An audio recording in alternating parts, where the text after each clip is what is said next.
Alright guys, welcome back for another video on HAIKYU Fly High, and today we will be doing a guide on SP Kunimi. But before that, there's a bit of admin that I want to do first, which is that on my Discord there is still the giveaway event happening for this month, and the submission period will end at end of Saturday. Okay, so you haven't made a submission already, then do make note of that. And also from Sunday onwards, you would then be able to vote for your favorite submission, and if you actually guess correctly by voting, you also have a chance to win a giveaway slots as well. Okay, so if you haven't submitted already, then do ASAP, and then from Sunday onwards you can start voting as well. Okay, so that's the admin out of the way. Now let's do a guide on SP Kunimi.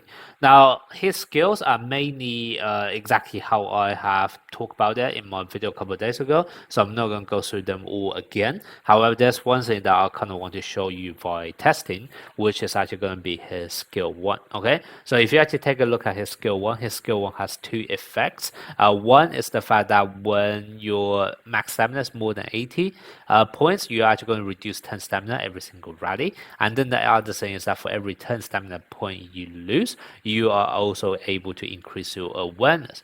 Now both of them can actually stack from the bench, so you can still benefit from this if you actually have Kunimi on the bench, but there is going to be a distinction. Okay, and I'm going to show you that right now.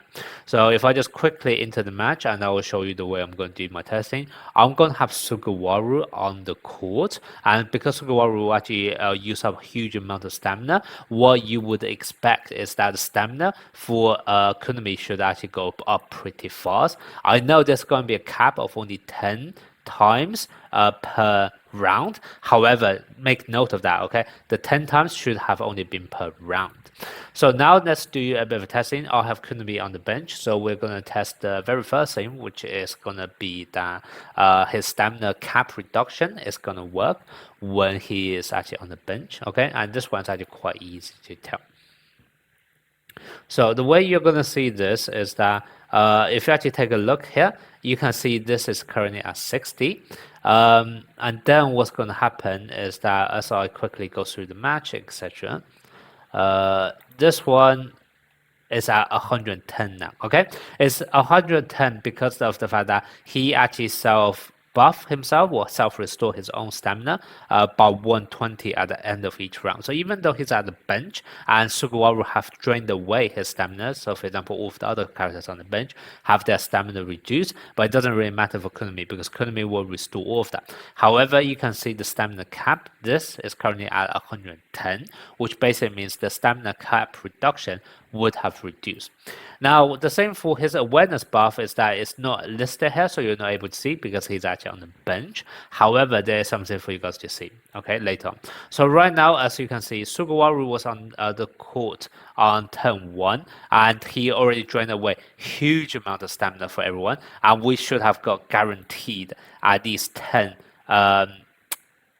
We should have already gotten guaranteed 10 stack just from the fact that Sugawara drained away everyone's stamina. And right now I'm going to sub in I actually just missed the opportunity, but it's fine. We are now going to sub in Kunimi at the end of the 5th rally, so you should have expected that his awareness stack would have been a lot more than 10, because theoretically he should have already gotten 10 stacks just at the beginning of turn 1 when Sugawara drained away everyone's stamina. However, if we actually take a look at this now, Kunimi is on the field. If we actually take a look at his awareness skill, which is conserve rating, you can see it's only capped to 10 stacks. Okay, so whilst what basically this means is that for his skill 1, the stamina cap reduction is going to happen completely when he's on the bench. This conserve rating is also going to happen at the back end. However, it's going to be capped to whenever he joins. Okay, so no matter how many turns you wait before you actually play Kunimi, it's always going to be capped to a maximum of 10. It's not actually going to increase per rally when Kunimi is on the bench. Okay, so that's something for you guys to bear in mind.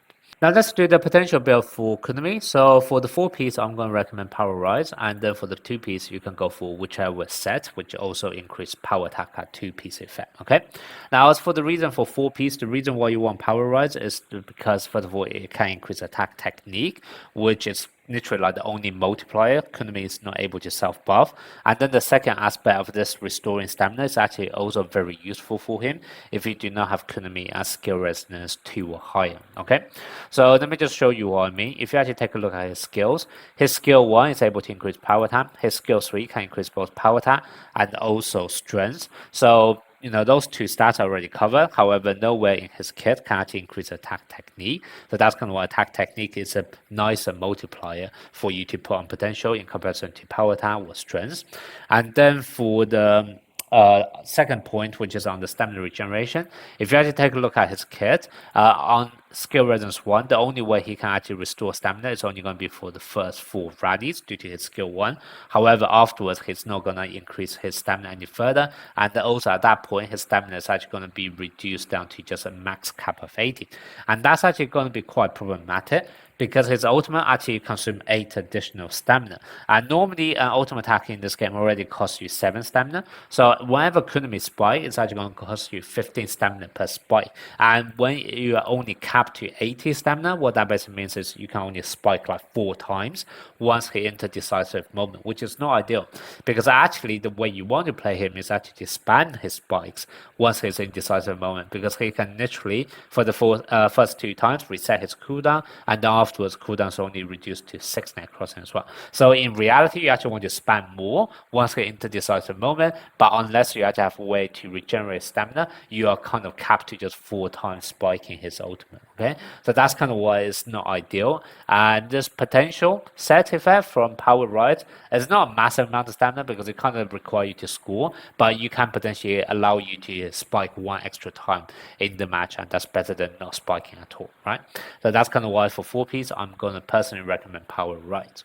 Now, in terms of the main stats and substats, obviously you just want to go for as much attack technique as possible because, like I said, that's the only multiplier. He is not able to self-buff, and that's also going to be the reason why you want attack technique as the main stat for slot 6.